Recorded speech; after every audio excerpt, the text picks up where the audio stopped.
Hello friends, ಸುಮಧುರ ಕಿಚನ್ಗೆ ಸ್ವಾಗತ. ಇವತ್ತು ನಾನು ಮಸಾಲ ದೋಸೆಗೆ ಕೆಂಪು ಚಟ್ನಿ ಅಥವಾ ರೆಡ್ ಚಟ್ನಿ ಅಂತ ಹೇಳ್ತಾರಲ್ಲ, ಅದನ್ನು ನಾನು ತುಂಬ ಸುಲಭವಾಗಿ ಹೇಗೆ ಮಾಡೋದು ಅಂತ ತೋರಿಸ್ಕೊಡ್ತಾ ಇದ್ದೀನಿ. ಈ ಚಟ್ನಿ ಮಸಾಲ ದೋಸೆಗೆ ತುಂಬಾ ಚೆನ್ನಾಗಿರುತ್ತೆ. ಇದಕ್ಕೆ ಏನೆಲ್ಲ ಇಂಗ್ರೀಡಿಯೆಂಟ್ಸ್ ಬೇಕು ಅಂತ ನೋಡೋಣ ಬನ್ನಿ.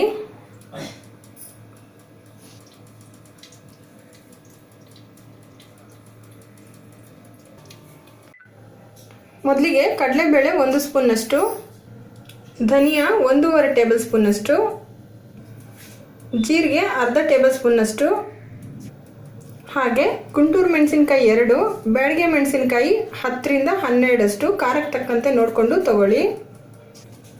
ಹಾಗೆ ಮೀಡಿಯಮ್ ಸೈಜ್ ಬೆಳ್ಳುಳ್ಳಿ 10ರಿಂದ 12, ಚಿಕ್ಕದು ದೊಡ್ಡದು ಎಲ್ಲ ಮಿಕ್ಸ್ ಇದೆ, ನೋಡಿಕೊಂಡು ತಗೊಳ್ಳಿ. ಕರಿಬೇವು ಸ್ವಲ್ಪ, ರುಚಿಗೆ ತಕ್ಕಷ್ಟು ಕಲ್ಲುಪ್ಪು, ಎಣ್ಣೆ ಅಥವಾ ತುಪ್ಪ ಒಂದು ಅರ್ಧ ಟೇಬಲ್ ಸ್ಪೂನ್ನಷ್ಟು. ಈಗ ಮಾಡೋ ವಿಧಾನ ಹೇಗೆ ಅಂತ ನೋಡೋಣ ಬನ್ನಿ. ಮೊದಲಿಗೆ ಒಂದು ಪ್ಯಾನ್ನ ಬಿಸಿಗೆ ಇಟ್ಕೊಳ್ಬೇಕು. ಇದಕ್ಕೆ ಒಂದು ಅರ್ಧ ಟೇಬಲ್ ಸ್ಪೂನ್ನಷ್ಟು ಎಣ್ಣೆ ಹಾಕ್ಕೊಳ್ಳೋಣ. ಎಣ್ಣೆ ಬಿಸಿ ಆದ ನಂತರ ಈ ಬ್ಯಾಡಗೆ ಮೆಣಸಿನ್ಕಾಯಿ ಹಾಗೆ ಗುಂಟೂರು ಮೆಣಸಿನ್ಕಾಯಿ ಎರಡನ್ನು ಚೆನ್ನಾಗಿ ರೋಸ್ಟ್ ಮಾಡ್ಕೊಳ್ಬೇಕಾಗತ್ತೆ. ಈಗ ಇದನ್ನು ಮೀಡಿಯಮ್ ಫ್ಲೇಮಲ್ಲಿ ಹದವಾಗಿ ಗರ್ಗರಿ ಆಗೋವರೆಗೂ ಹುರ್ಕೊಳ್ಳೋಣ.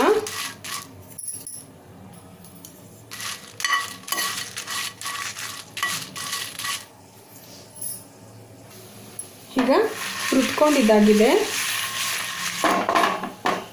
ಇದನ್ನು ತೆಗೆಯೋಣ.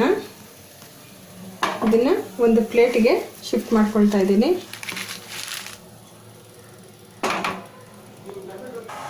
ಇದೇ ಪ್ಯಾನ್ಗೆ ಕಡಲೆಬೇಳೆನೂ ಹಾಕ್ಕೊಂಡು ಗೋಲ್ಡನ್ ಬ್ರೌನ್ ಬರೋವರೆಗೂ ಹುರ್ಕೊಳ್ಳೋಣ. ಈ ಕಡಲೆಬೇಳೆಗೆ ಎಣ್ಣೆ ಹಾಕೋದೇನು ಬೇಡ, ಈ ಪ್ಯಾನ್ನಲ್ಲಿರೋ ಅಂಥ ಎಣ್ಣೆ ಅಂಶನೇ ಸಾಕು. ನೋಡಿ, ಈಗ ಗೋಲ್ಡನ್ ಬ್ರೌನ್ ಬಂದಿದೆ.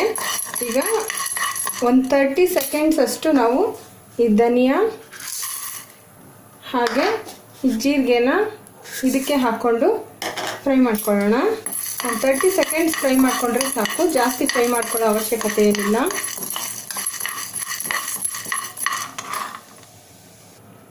ಈಗ ಫ್ರೈ ಆಗಿದೆ ನೋಡಿ, ಸ್ಟವ್ ಆಫ್ ಮಾಡ್ಕೊಳ್ಳೋಣ.